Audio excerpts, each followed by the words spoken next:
Bangladesh cricket league শুরুর একদিন আগেই আচমকা দেখা দিল বড় সমস্যা। চারবারের ট্রফিজয়ী দল কুমিল্লা ভিক্টোরিয়াস প্রতিযোগিতা থেকে নিজেদের নাম তুলে নেওয়ার হুমকি দিল।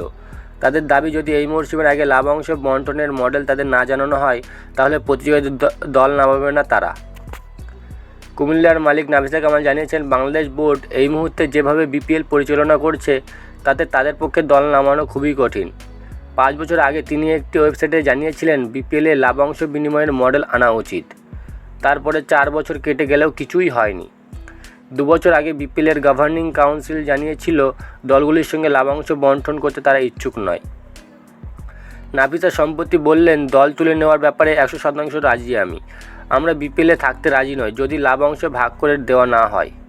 টিকিট সত্ত্ব, মাঠ সত্ত্ব এবং সম্প্রচার সত্ত্ব 3টে থেকে লাভাংশ দিতে হবে আমাদের। অনেকদিন আগে বিপিএল শুরু হয়েছে, এত বড় দেশে এখনও সম্প্রচার থেকে বড় অর্থ পাচ্ছি না আমরা। টিকিট বিক্রির সত্ত্বে আমরা 50% থাকলেও একটা টিকিটও পড়ে থাকবে না। বিসিবি আমাদের কোনো সত্ত্বের লাভের ভাগ দেয় না।